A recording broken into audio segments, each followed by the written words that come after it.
የደም እንባ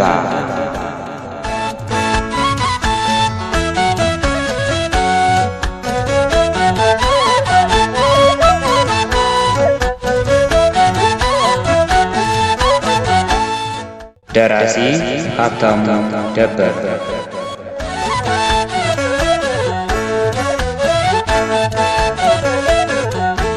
ሰላም ውድ የሐዲስ ፕሮግራም አድማጮቻችን፣ ይህ በየሳምንቱ እየተዘጋጀ የሚቀርብላችሁ የትረካ ፕሮግራማችን ነው። ባለፈው ሳምንት ክፍል 1ን እንደወደዳችሁት ከኮሜንታችሁ ተረድቻለሁ። ዛሬ ደግሞ ክፍል 2ን ይዤላችሁ ቀርቤያለሁ። እስከ ፕሮግራማችን ፍጻሜ ድረስ አብራችሁን ትቆዩ ዘንድ የአክብሮት ግብዣዬ ነው።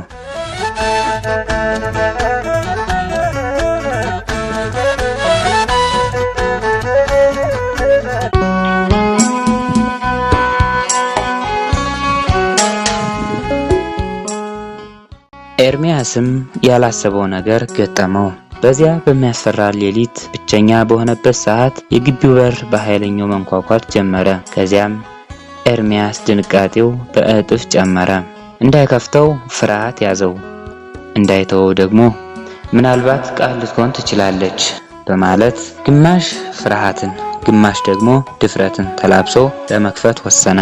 ኤርሚያስም ከቤት ወጣ ብሎ የግቢውን በር ለመክፈት እግሮቹን በፍርሃት ሸሸት በማድረግ ወደ በሩ ጠጋ ይልና በሩን ለመክፈት እጆቹን ሰደድ ያደርጋል።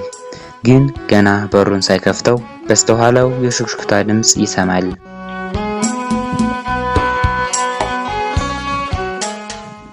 ወዲያውኑ ዞር ሲል በስተኋላው ከላይ እስከ ታች ጥቁር በጥቁር የለበሱ 3 ሰዎች ቆመዋል።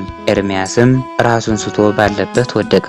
ጥቂት ሰዓታቶችም ካለፉ በኋላ ኤርሚያስም ራሱን ከግቢው በር አጠገብ ወድቆ ያገኘዋል። ዞር ሲል ምሽቱም ነግቷል። እሱም ከወደቀበት በመነሳት ወደ ቤት ይሄዳል። በሚያሳዝን ሁኔታ ግን ቤት ሲገባ ለቀለብ ብሎ ያስቀመጠውን እህል፣ ልብሶቹን፣ የቤት ዕቃዎችን በአጠቃላይ አንድም ነገር ሳያስቀሩ ማታ መጥተው የነበሩት ሌቦች ወስደውበታል። ቤት ገብቶ ያንን ባየ ጊዜም መረር ብሎ አለቀሰ። አምላኬ ሆይ ለምንድነው እንደዚህ በዚህ ልክ የምትፈትነኝ?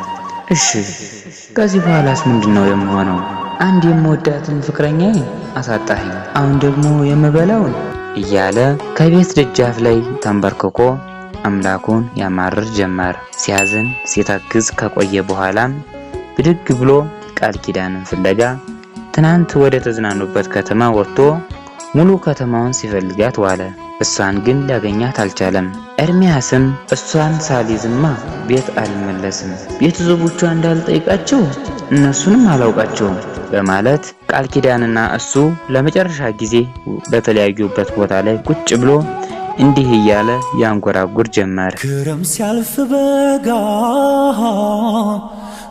ስጠብቅሻለሁ፣ በተስፋ ልቤ ላይ መልክሽን እያየው መንገዱን እያየው አይኔም ባብ ያቀረም ስጋት ቢሰማኝም ተስፋ ባንቺ አልቆርጥም።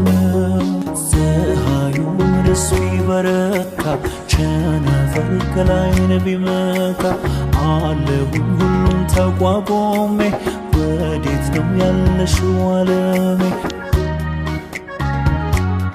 የትነሽ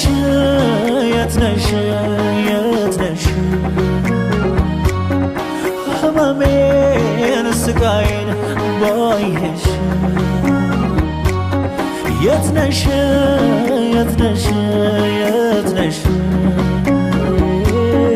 ተከፋው ከዓይኔ ላይ ሳጣሽ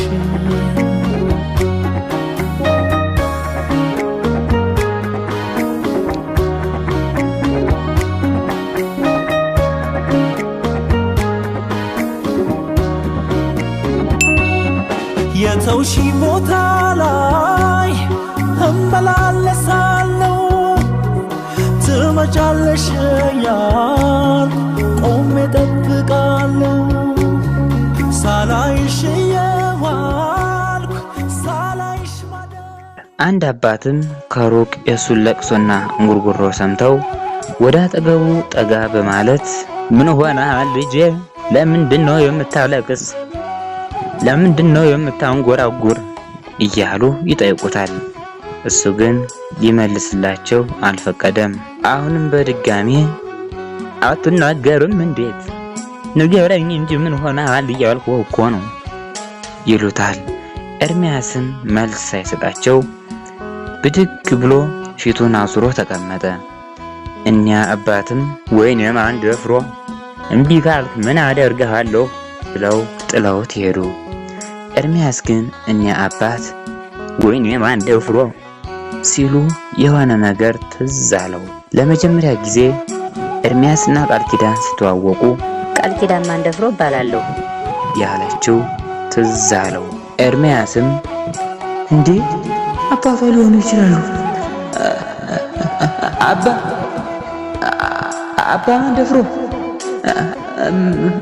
ማን ደፍሮ እያለ እየተርበተበተ ይጣራ ጀመረ።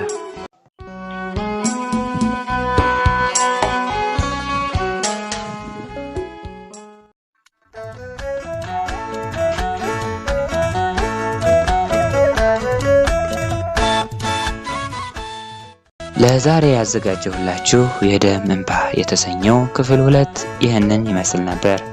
ቀጣይ ሳምንት በክፍል 3 እስከምንገናኝ መልካም ሳምንት።